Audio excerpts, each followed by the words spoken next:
Hello bachcho, let's see this question. The question is of assertion region type. Assertion is maximum height of a mountain on earth is around 10 kilometer, and reason is a mountain base is not under uniform compression and provides some shearing stress to rock under which it can flow. तो इस question को solve करने में जो की concept हम use करेंगे वो हमारा होगा कंसेप्ट ऑफ ब्रेकिंग स्ट्रेस, जिसको हम इलास्टिक लिमिट भी कहते हैं। और दूसरा हमारा कंसेप्ट हो जाएगा शेयरिंग स्ट्रेस का।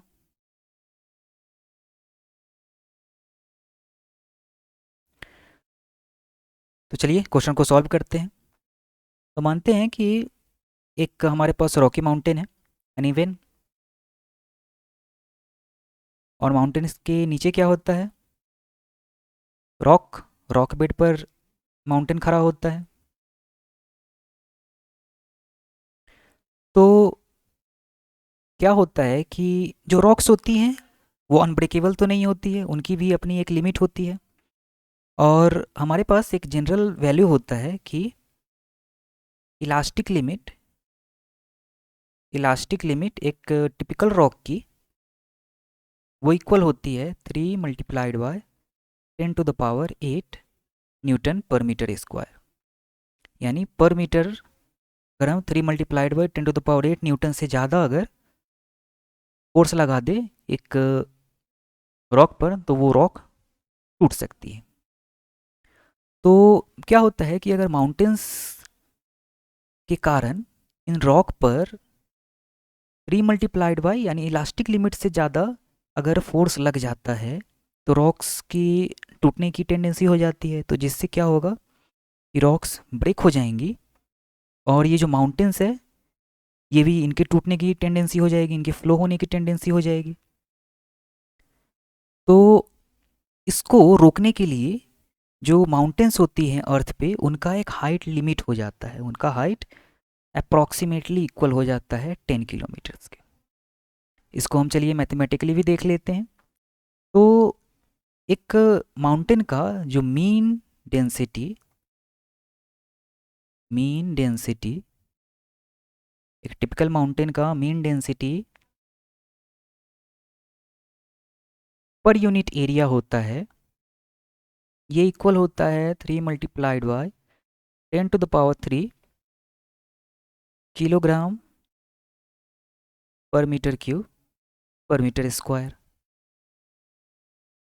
तो हम मानते हैं कि हमारे पास एक माउंटेन है जिसका हाइट जो है वो h है, और उस माउंटेन के इस माउंटेन के कारण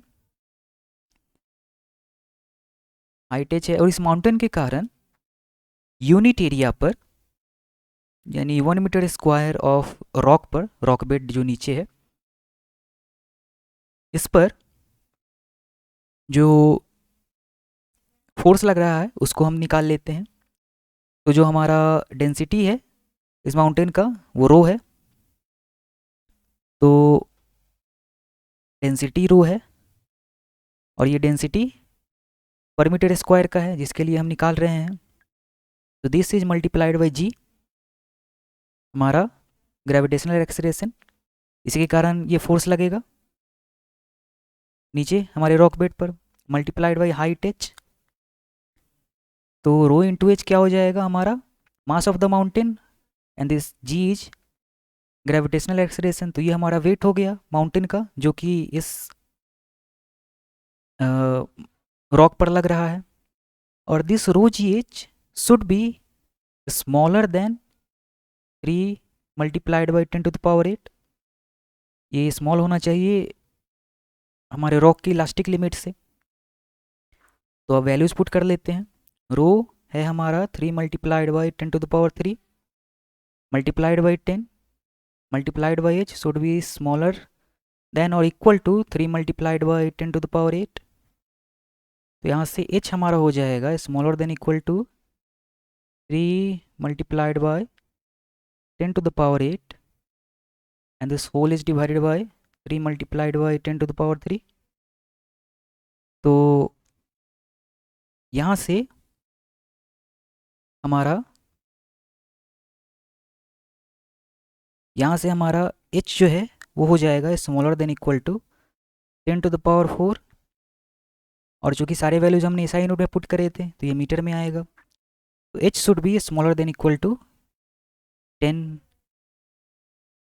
किलोमीटर्स.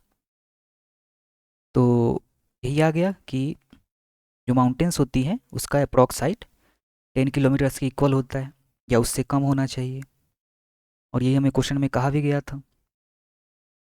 तो जो हमारा असर्शन है कि maximum height of a mountain on earth is approximately 10 kilometre, ये ट्रू है. और जो रीजन है कि a mountain base is not under uniform compression and provide some shearing stress to rock under which it can flow, वो भी correct है, true है. और रीजन हमारा करेक्ट एक्सप्लेनेशन है असर्शन का. तो जो हमारा करेक्ट ऑप्शन हो जाएगा वो ऑप्शन ए हो जाएगा. Both assertion region are true and region is the correct explanation of assertion. Hope you understood it well.